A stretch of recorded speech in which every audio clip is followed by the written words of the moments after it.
अच्छी अच्छी कहानियाँ।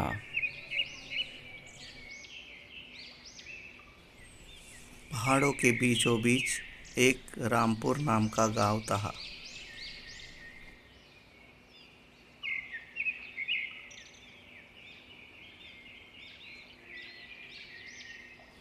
वहाँ पर एक राजू नाम का लड़का रहता था। उसके साथ उसकी बहन भी थी। वो दोनों भी घर के काम में माँ बाप की मदद करते थे। और राजू इतना होशियार था कि वो खेती का काम भी करता था। भला के वो बहुत गरीब थे पर समाधानी थे।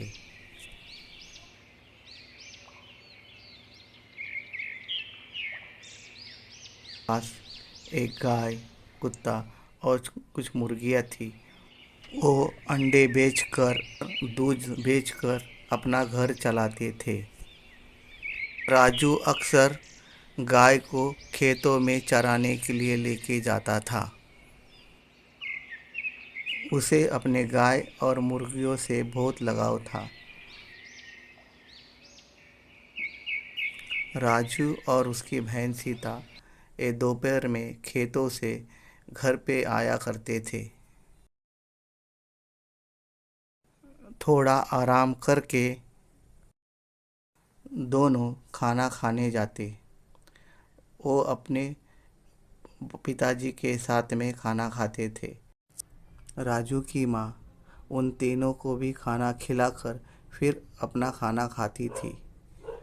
उनकी गरीबी के कारण वो असमाधानी थी और उसे ऐसा लगता था कि कब हम पैसे वाले और अमीर हो जाएंगे।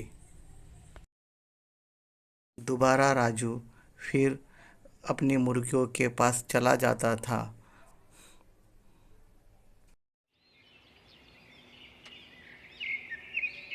उसके पिताजी गाय को लेके फिर खेतों में चले जाते थे।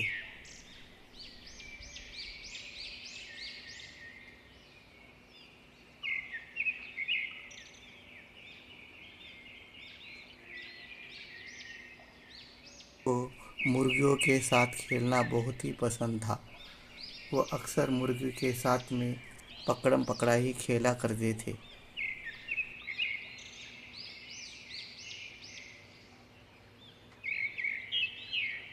शाम होने पर उसके पिताजी घर की तरफ लौट आते थे और अपने गाय और कुत्ते को खेतों के झोपड़े में बांधकर अकेले ही आ जाते थे। एक दिन उनके पास जो मुर्गी थी उसने अपने अंडे की जगह पे एक सोने का अंडा दे दिया, पर किसी ने उसे देखा नहीं।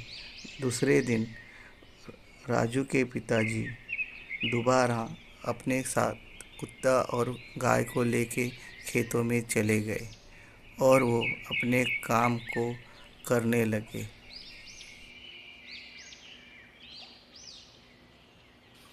उसी दिन शाम को मुर्गी ने दूसरा अंडा दे दिया।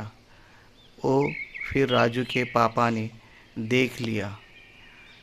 वो देखने के बाद में वो आए और अंडे लेकर चले गए।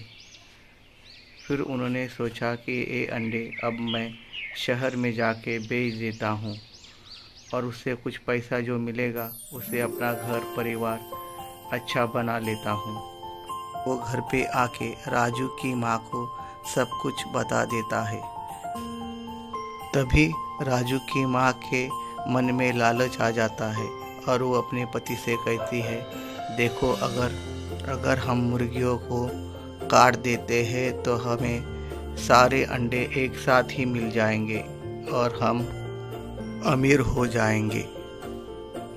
यह सुनकर राजू के पिताजी बहक जाते हैं और वो चाकू लेकर मुर्गे का पीछा करने लगते हैं।